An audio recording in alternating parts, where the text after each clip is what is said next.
TVC, a TV do Correio da Manhã.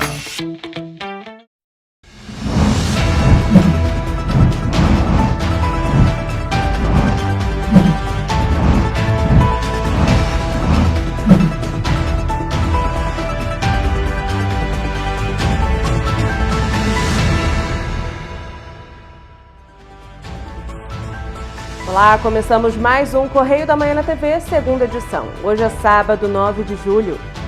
E você vai ver a seguir. Alerta de golpe. Mensagens de empresas privadas sobre agendamento no CRAS são falsas. Infogripe aponta a tendência de crescimento nos casos de síndrome respiratória aguda no país. Acidentes de moto foram os que mais registraram ocorrências no mês de maio em Petrópolis.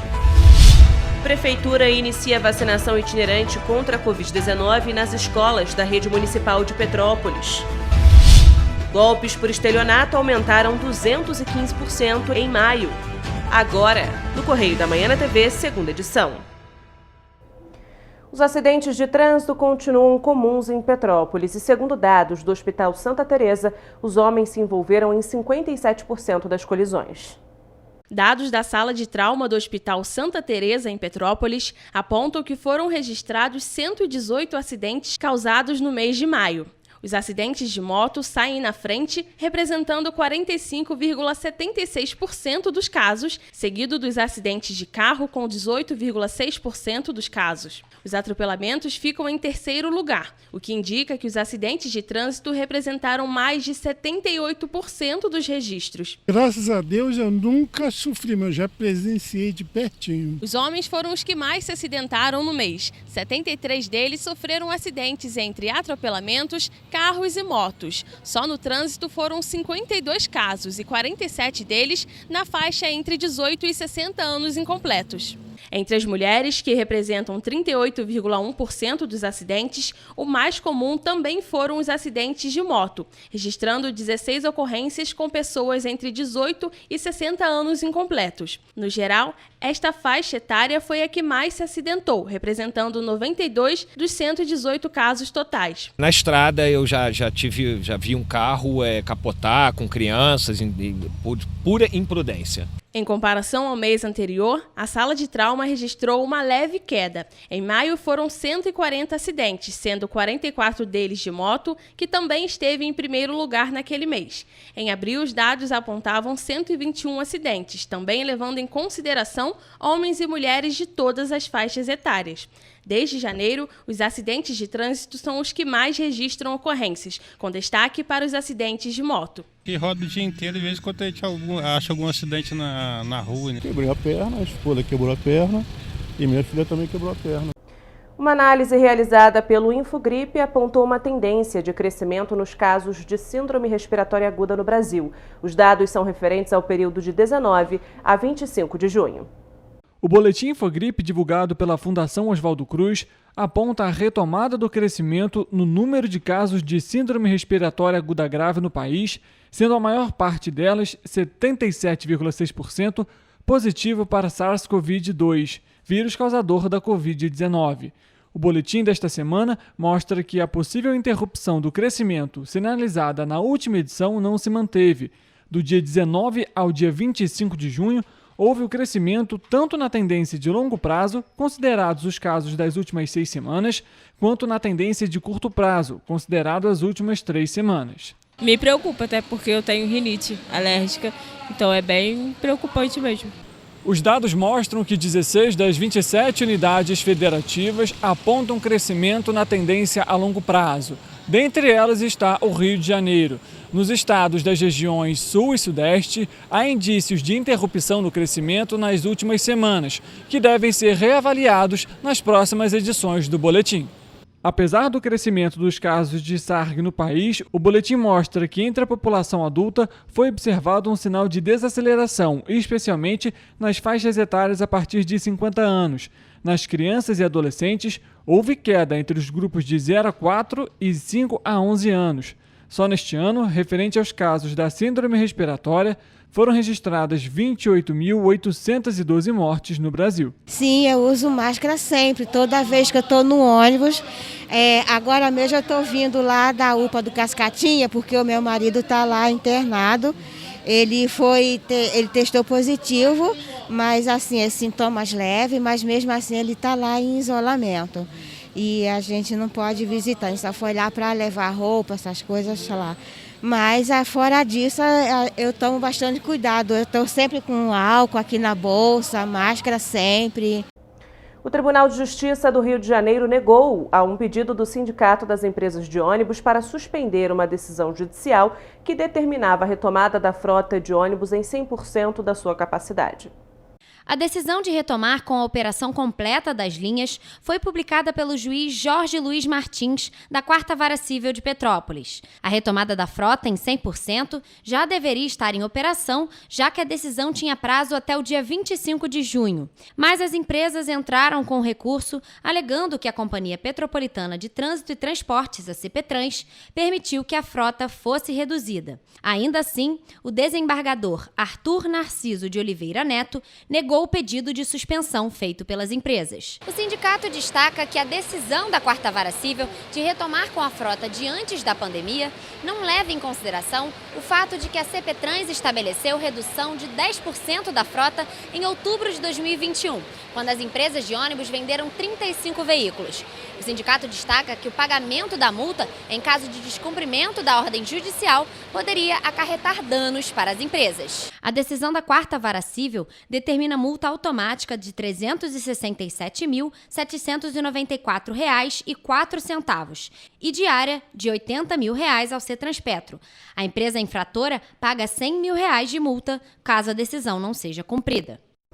Dados do Instituto de Segurança Pública do Rio de Janeiro mostram que 214 ocorrências de estelionato foram registradas em maio deste ano, enquanto no mesmo período de 2021 foram 68, um aumento de 215%.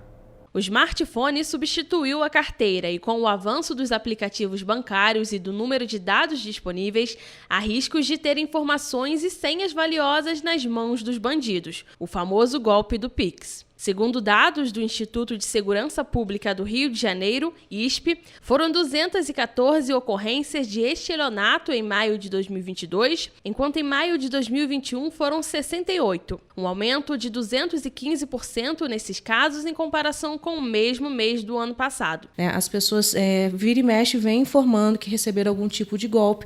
A gente fala do estelionato, seria qualquer ato praticado por terceiro que tente tomar uma vantagem indevida em relação à pessoa que é ludibriada, né? E quando a gente fala do estelionato, a gente fala de golpes conhecidos como o golpe do Pix, o golpe do falso motoboy, entre outros. Ainda segundo os dados, nos primeiros 5 meses deste ano já foram 1.292 casos de golpe.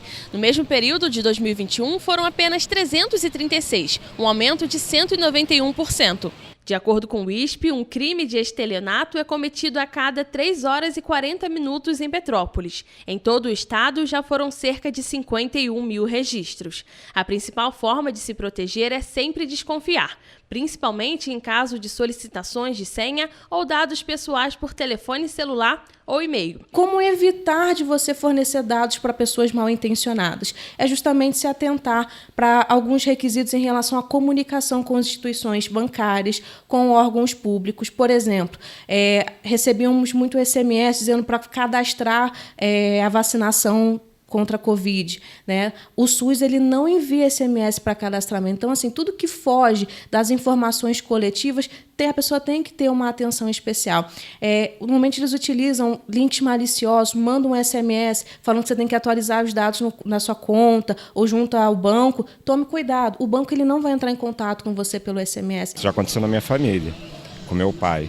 Saiu pedindo dinheiro, assim, a gente foi perguntar, e aí? Não estou pedindo nada não, então hackearam o seu aparelho. Acho que a pessoa tem que fazer a sua parte, né, e ficar sempre de olho. Eu conheço muita gente que já caiu. Eu procuro fazer um rastreamento antes de pagar, né? Alguma taxa, né? Alguma guia assim, algum boleto. Financeiro não, até porque eu não tenho dinheiro.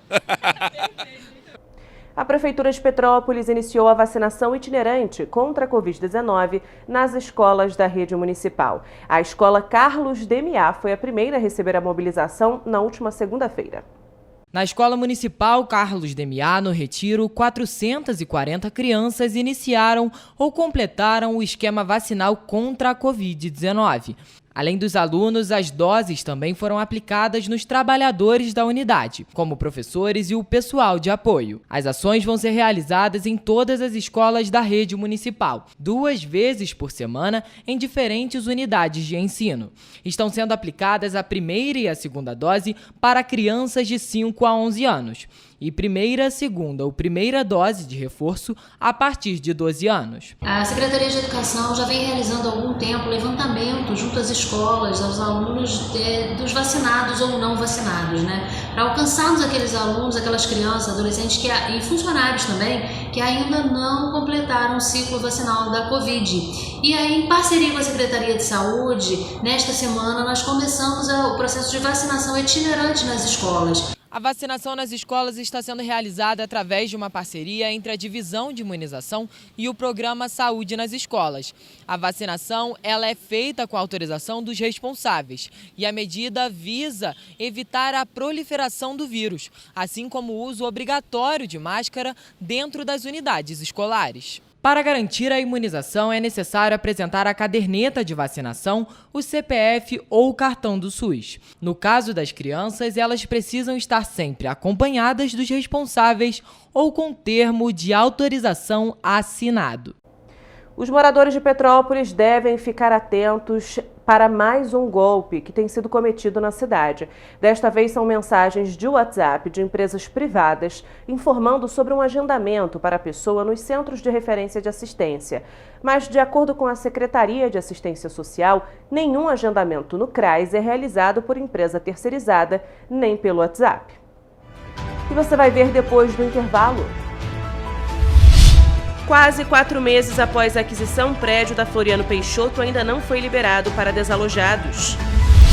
O Ministério Público do Rio de Janeiro realiza visita na região Vila Felipe, em Petrópolis, para a criação do plano de priorização.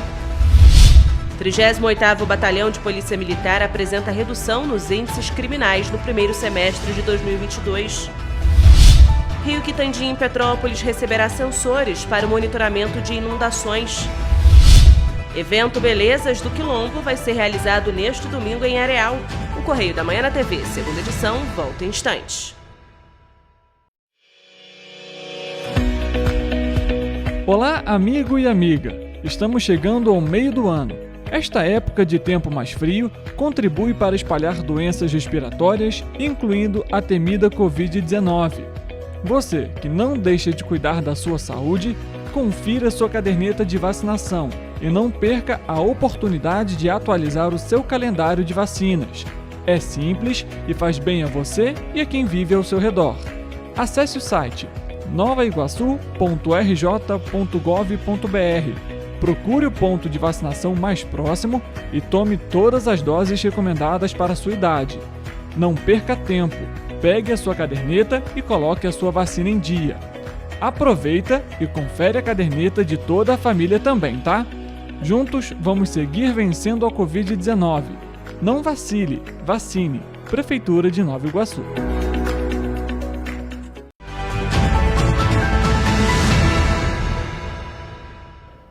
O Rio Quitandinha, em Petrópolis, a partir da Rua Coronel Veiga até o fim da Rua do Imperador, vai ganhar sensores para o monitoramento de inundações.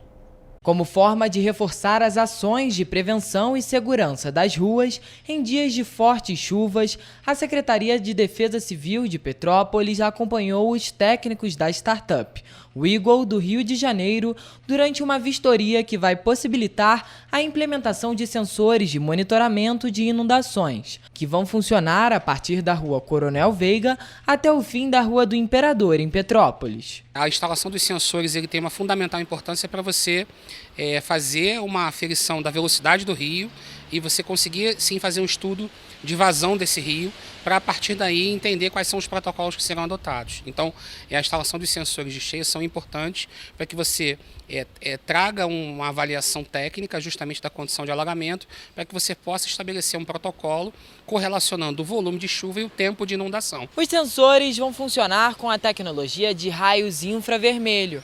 Essa tecnologia permite uma análise mais profunda e uma resposta mais rápida para as chances de transbordamento. Algumas das ações estão previstas para já funcionar no próximo verão, então é importante que essas soluções, elas que estão em teste, elas consigam se tornar eficientes para que a gente consiga atender a população o mais rápido possível. Então, a gente acredita que já no próximo verão, algumas das soluções estarão já em funcionamento. Os trechos avaliados para a implementação dos sensores já são monitorados por câmeras do Centro Integrado de Monitoramento e Operações de Petrópolis. Este tipo de equipamento já é utilizado no Rio de Janeiro desde 2019, pelo Centro de Operações, para o monitoramento de áreas com risco de inundações. Essa parceria já acontecia desde o ano passado, e agora a gente vai reforçar isso, aumentando o escopo dessa parceria, para que a gente consiga, num futuro próximo, desenvolver outras soluções de tecnologia para reduzir os riscos na cidade.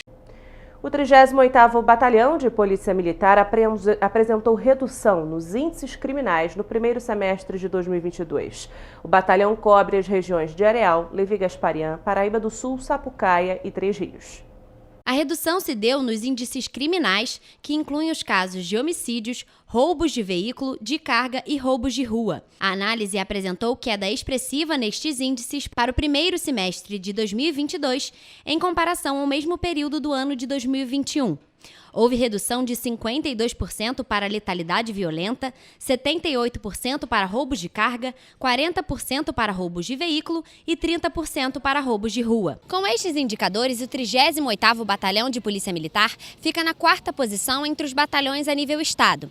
Ele está na 1ª posição entre os batalhões do 7º Comando de Policiamento de Área, que também inclui as unidades de Petrópolis, Nova Friburgo e Teresópolis. Segundo o 38º Batalhão de Polícia Militar, foram garantidas as metas de queda dos índices de criminalidade através da atuação de inteligência, reforço no patrulhamento e atuação constante na repressão aos ilícitos penais nos 5 municípios da região: Areal, Levi Gasparian, Paraíba do Sul, Sapucaia e Três Rios.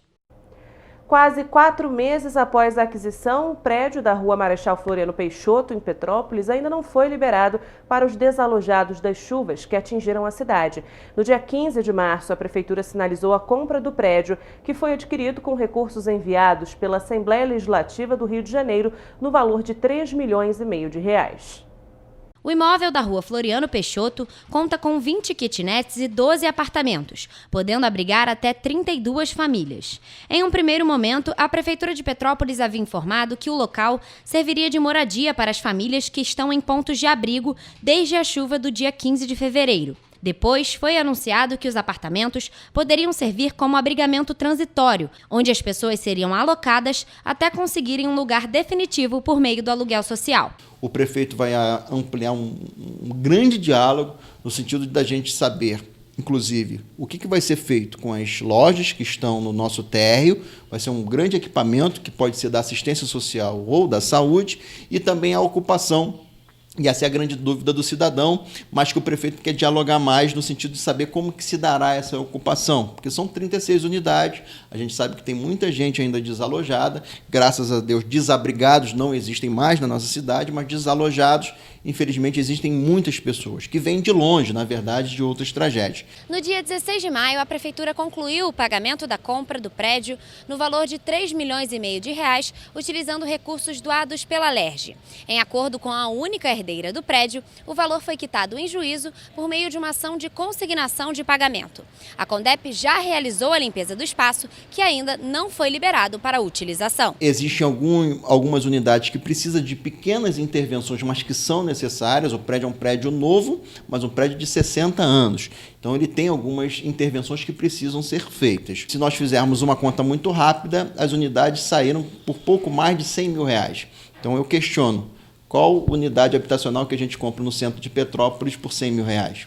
nenhuma. O imóvel vai levar o nome de Gabriel Vila Real, adolescente de 17 anos, que foi uma das 234 vítimas da chuva do dia 15 de fevereiro. Ele estava em um dos ônibus que foram arrastados pelas chuvas na rua Washington Luiz. O secretário de Administração e Recursos Humanos informou que o prédio está com entrada liberada para visitas da imprensa. A nossa equipe solicitou visita na última sexta-feira, mas até o fechamento desta matéria não obtivemos resposta. A Secretaria de Assistência Social informou que 6 pessoas estão hoje em 2 abrigos. 4 delas na casa do padre e 2 delas no sítio São Luís. A Secretaria informou que essas famílias que estão nesses abrigos recebem assistência integral da Prefeitura com alimentação, atendimentos psicossociais, auxílio na procura de casas para alugar pelo Programa do Aluguel Social, orientação com relação aos contratos de aluguel, entre outras assistências. O Ministério Público do Rio de Janeiro realizou uma vistoria técnica no bairro Vila Felipe, em Petrópolis, na manhã de quarta-feira. Os agentes foram avaliar as intervenções realizadas na região, que foi fortemente atingida pela chuva do dia 15 de fevereiro. As chuvas não são tão presentes no inverno de Petrópolis. Apesar do céu azul e dia ensolarado, a paisagem continua a mesma desde o dia 15 de fevereiro. E nesta quarta-feira, a localidade recebeu a vistoria técnica do Ministério Público do Rio de Janeiro. Nós estamos fazendo uma visita técnica. O Ministério Público do Rio de Janeiro já tem as demandas propostas, né, em relação aos desastres, não só dos desastres de 2022, mas de 2011 e 2013. Só que nós precisamos identificar em cada comunidade afetada as emergências e prioridades, porque nós precisamos ter um plano comunitário para que as pessoas estejam em segurança nas próximas chuvas de verão. Então, não só a Vila Felipe, mas outras comunidades afetadas está sendo, visitada pelo Ministério Público, pelos técnicos da rede de resiliência da região serrana, e o propósito hoje é identificar prioridades. Na região é possível encontrar muitas casas interditadas, o que traz riscos aos moradores. E para a Procuradora de Justiça Denise Tarim, é necessário realizar uma audiência especial para debater a situação atual do Vila Felipe. Uma questão que chama muita atenção é a represa Leopoldina. Ela está completamente assoreada, não foi limpa até o presente momento, várias canaletas assoreadas, e isso representa mais ameaça de desastre. E outra questão que é um bota fora, né, que está trazendo para os moradores um impacto muito forte, porque toda essa área está interditada, então o grande tráfego, né, que foi visto hoje de caminhões, traz uma preocupação muito grande. De acordo com os moradores do Vila Felipe, esta é a primeira vez que há máquinas trabalhando no local. A terra continua aqui na segunda-feira, o trator que é para encher caminhão está parado ali. A gente não tem ninguém pela gente aqui, a não ser o Ministério Público que está aqui hoje, né, dando suporte para a gente.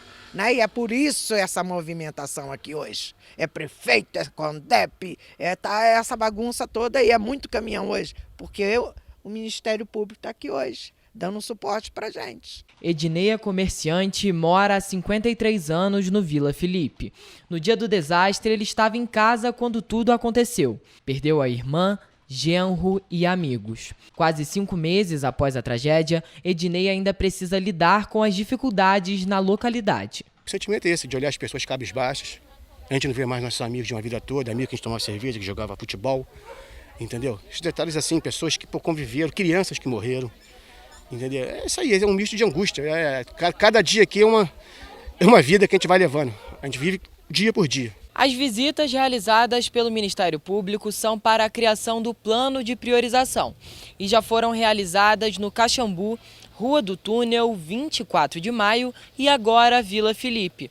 Na próxima semana, o MP pretende visitar a região do São Sebastião e já foram solicitadas visitas em outras áreas afetadas de Petrópolis. Além disso, o Procurador-Geral de Justiça, Luciano Matos, se reuniu na última terça-feira com promotores de justiça em Petrópolis para apurar quais os principais problemas causados pelas tragédias e elaborar um plano de ação. A gente precisa resolver o que a gente vai fazer da nossa coisa que ficou. Quem tem sua casa, quem tem seu pedaço de chão, o que vai fazer, o que nós vamos fazer, se vai demolir, se não vai, se nós vamos poder revoltar. Mas para isso tem que fazer a obra de contenção. Para quem quer aproveitar o fim de semana com uma programação diferenciada, o evento Belezas do Quilombo vai ser realizado no domingo, a partir das 10 horas da manhã em Areal. O evento gratuito Belezas do Quilombo, que tem o objetivo de valorizar a beleza negra, a cultura afro e promover a aceitação, vai ser realizado no dia 10 de julho, a partir de 10 horas da manhã. É promovido pela comunidade remanescente do Quilombo de Boa Esperança em Areal, em parceria com a prefeitura da cidade. E vai contar com shows, dança e capoeira. Wesley é organizador do festival e conta quando surgiu a ideia. Esse festival saiu através da ideia do dia 20 de novembro. Já há anos a gente faz uma festazinha, uma feijoada para a galera no dia 20 de novembro, Dia da Consciência Negra, lá na comunidade. Então a gente já faz um bom tempo. Só que a gente sempre fez entre a gente, né? Pega um pouquinho daqui, um pouquinho dali, vamos ajudar daqui, faz aquele ratatá para todo mundo se beneficiar. A comunidade remanescente do Quilombo existe há mais de 130 anos e fica no local onde era a antiga fazenda de Boa Esperança em Areal, lugar que foi cedido aos descendentes de escravos para viverem. No local, a produção de doces, roupas, além de cursos gratuitos.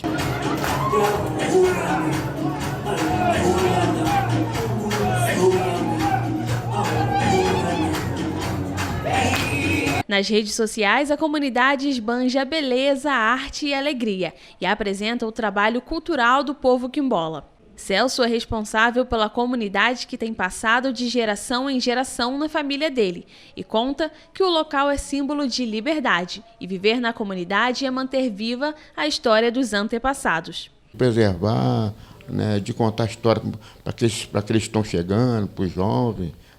Como que é, como tem a hierarquia, como que funciona. Então, toda aquela hierarquia tem que ser contada. Nosso antepassado trabalhou, né, ali como escravo por 388 anos e com o fim da escravidão a gente continuou naquela terra ali.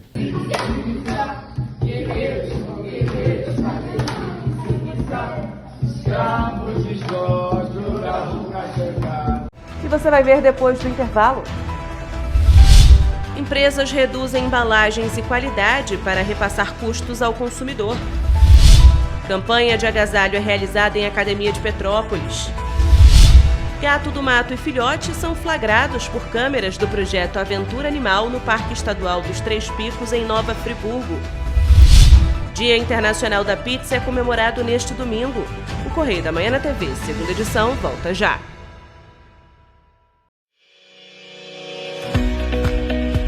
Olá, amigo e amiga! Estamos chegando ao meio do ano. Esta época de tempo mais frio contribui para espalhar doenças respiratórias, incluindo a temida Covid-19. Você, que não deixa de cuidar da sua saúde, confira sua caderneta de vacinação e não perca a oportunidade de atualizar o seu calendário de vacinas. É simples e faz bem a você e a quem vive ao seu redor. Acesse o site novaiguaçu.rj.gov.br. Procure o ponto de vacinação mais próximo e tome todas as doses recomendadas para a sua idade. Não perca tempo, pegue a sua caderneta e coloque a sua vacina em dia. Aproveita e confere a caderneta de toda a família também, tá? Juntos vamos seguir vencendo a Covid-19. Não vacile, vacine. Prefeitura de Nova Iguaçu.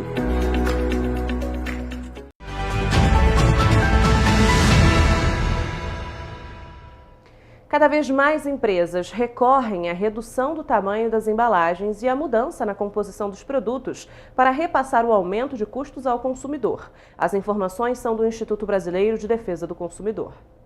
Os consumidores precisam estar atentos para não caírem em golpes. Segundo o Instituto Brasileiro de Defesa do Consumidor, IDEC, as empresas têm reduzido o tamanho das embalagens e fazem mudança na composição dos produtos para cobrar pelo aumento de custos ao consumidor. A redução de embalagens levou ao uso do termo reduflação para se referir a esta prática. A quantidade ou qualidade de produto é menor, mas o preço não é reduzido. Assim, a empresa tenta evitar desgaste do aumento direto de preços. Entre maio de 2020 até o mesmo período deste ano, a inflação medida pelo Índice de Preços ao Consumidor estava em 20,27%. Só em maio deste ano, ela já acumula 11,73% em 12 meses. Outra questão importante é que o mesmo produto no mercado é vendido em 2 embalagens muito parecidas, mas em uma delas com menos quantidade do que o original. Flávia é advogada especializada em defesa do consumidor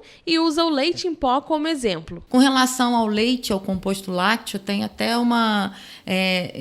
na verdade, não é para um substituir o outro. São fórmulas diferentes e que têm que estar bem especificadas para o consumidor poder identificar. Nos mercados, os consumidores contam o que fazem para pagar o preço original e ainda ganhar um descontinho. Eu procuro, dou uma rodada em tudo. Eu ando até ver o que está mais em conta. Eu estou deixando as coisas mais caras para o lado, porque um dia vai ter que cair o preço. Continue mesmo, diminui o tamanho, mas o mesmo fica o preço. A gente tem que verificar, né? Certo? Tem que olhar o peso. Uma portaria da Secretaria Nacional de Defesa do Consumidor regulamenta que as mudanças no tamanho e quantidade devem ser informadas em destaque nos rótulos por 180 dias. Por isso, o especialista dá dicas para o consumidor não ficar no prejuízo. Crie o hábito, se eduque para olhar o rótulo, olhar a lista de ingredientes, porque ali vai ter as informações mais importantes a respeito dos produtos. E em caso que haja de fato uma lesão, que a pessoa tenha percebido que faltou uma informação obrigatória no rótulo de um produto, alguma coisa assim, e aquilo causou um dano, fez um mal, gerou alguma situação que foge a situações corriqueiras, né, assim, comuns, aí pode procurar um advogado que ele vai orientar certamente da melhor forma possível. O inverno chegou e é importante se agasalhar no período para evitar problemas de saúde. Mas quem vive em situação de vulnerabilidade social nem sempre consegue se proteger do frio. Por isso, a Academia Corper em Petrópolis iniciou uma campanha de arrecadação de agasalhos e cobertores. Os cobertores e agasalhos já estão fora dos armários há um tempo, mas nem sempre tudo que tem dentro deles é utilizado, não é mesmo? Então, por isso, por que não doar? Pensando nisso, a Academia Corper decidiu iniciar a campanha de arrecadações de roupas e cobertores para ajudar durante os dias mais frios do ano, pessoas que vivem em situação de vulnerabilidade social. Em 2021, a rede conseguiu arrecadar 400 peças. Sabemos que a gente passa, por um processo aqui na cidade de Petrópolis bem complicado nessa época do ano. É uma época bem fria. A gente vê que muitos moradores de rua, infelizmente, passam muito frio por não ter um agasalho, ter algo para se esquentar. Então nós da Corper, na última quinta-feira, nós iniciamos esse projeto, nossa segunda edição, para que nossos alunos possam contribuir de alguma forma para a gente estar ajudando essas pessoas. Para facilitar a triagem, na hora de doar sapatos, o importante é sempre amarrar os cadarços ou passar uma fita adesiva, para que os pares não se percam. Além disso, se possível, identificar quais peças são masculinas, femininas e infantis, e quais são cobertores. A gente está aceitando cobertores, roupas mesmo de frio, meias, gorros, cobertas, enfim, de segunda a sexta-feira, de 6 da manhã a 10 da noite, sábado em 2 turnos, de 7 às 11 e depois de 4 às 8, domingo de 9 a meio-dia e caso tenha algum feriado de 7 a 1. Tamires é mãe e quando o frio chega, ela pensa logo nas crianças. Essas coisas que vocês não estão utilizando, para outras pessoas pode ser de grande valia. Essa é a importância. Tem crianças que passam tanto frio que entram no estado que a gente chama de hipotermia. E esse estado pode levar a alguns declínios na saúde da criança. Então, o que não é importante para você pode realmente estar salvando aí a saúde de uma criança, principalmente de uma criança, de um adulto. Eu falo criança porque eu sou mãe, então, assim, eu já logo penso nas crianças. Uma fêmea gato do mato e seu filhotinho foram flagrados por câmeras do projeto Aventura Animal do Parque Estadual dos Três Picos, em Nova Friburgo. A unidade de conservação é administrada pelo Instituto Estadual do Ambiente. As imagens foram capturadas no dia 24 de junho por uma armadilha fotográfica instalada em uma trilha do Parque Estadual dos Três Picos, em Nova Friburgo. O projeto Aventura Animal tem o objetivo de monitorar diferentes animais silvestres que vivem na região. Todo o material capturado pelas 20 câmeras do projeto é utilizado para pesquisas e também para sensibilizar a população sobre a importância da preservação do meio ambiente. Com área aproximada de 65.133 hectares, o parque abrange partes dos municípios de Teresópolis, Guapimirim, Nova Friburgo, Cachoeiras de Macacu e Silva Jardim, todos na região serrana do Rio. Dentre os limites dessa unidade de conservação, encontra-se o mais elevado índice de biodiversidade do estado do Rio. Outra curiosidade do parque é que a unidade de conservação possui sede em Cachoeiras de Macacu, um núcleo de montanha em Nova Friburgo e um núcleo operacional em Guapimirim, além de uma sede em fase de construção em Teresópolis. Neste domingo é comemorado o Dia Internacional da Pizza. São mais de 30 anos de história de um prato que caiu no gosto dos brasileiros. Desde o ano de 1985, no dia 10 de julho, é comemorado o Dia Internacional da Pizza. Já são 31 anos desta celebração deliciosa. Ninguém sabe ao certo a história da comida. Alguns acreditam ter começado há mais de 6.000 anos com os egípcios, que foram os primeiros a misturar farinha com água. Há quem diga também que a história da pizza começou em Roma antes da era cristã. Mas a única certeza é que tem para todos os gostos, desde a tradicional à vegetariana, seja redonda ou quadrada. No Brasil, o Dia Nacional da Pizza passou a ser comemorado após um concurso que aconteceu em São Paulo, onde foram eleitas as 10 melhores de mussarela e marguerita da capital paulista. Após isso, o Brasil inteiro entrou na comemoração. Apesar de ser um prato tipicamente italiano, a redonda caiu no gosto dos brasileiros. De acordo com a Associação de Pizzarias Unidas do Brasil, São Paulo é a segunda cidade que mais consome a comida no mundo, atrás apenas de Nova York. Para se ter uma ideia, o Brasil produz cerca de 1 milhão de pizzas por dia e mais de 500 mil só na capital paulista. E claro que os moradores de Petrópolis não poderiam ficar de fora como apreciadores da massa. Eu gosto de 4 queijos com 3 porquinhos. Gosto, mas não posso comer muito. Por quê? Sou diabético. E qual a sua preferida? Marguerita. Bolonhesa. Portuguesa. Segunda, a gente está de volta com muita informação e as principais notícias de Petrópolis, Nova Friburgo, Pati do Alferes, Três Rios, Teresópolis e Paraíba do Sul, que só o Correio da Manhã na TV. Segunda edição traz para você. Um bom fim de semana.